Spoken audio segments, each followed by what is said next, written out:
Phone केला पण लागला नाही मी काल प्रवासात. सर तुम्ही आज भाजप कार्यालयात आला. कार्यालयातच होते पहिले.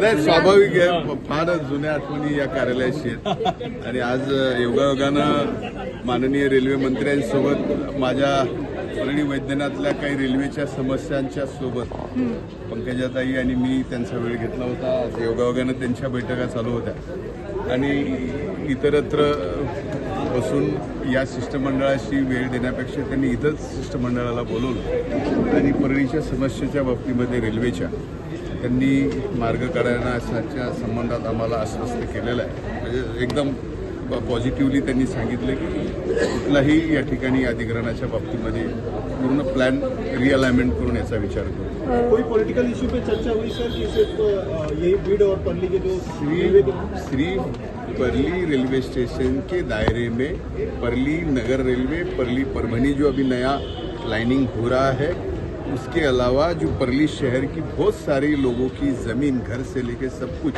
जो अलाइनमेंट में जा रहा है उसके उस समस्या के सिवाय किसी भी विषय में बात नहीं हुई.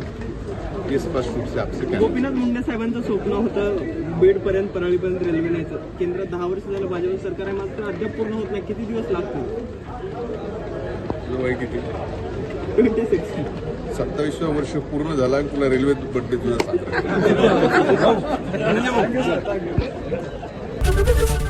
एबीपी माझा, उघडा डोळे बघा नीट.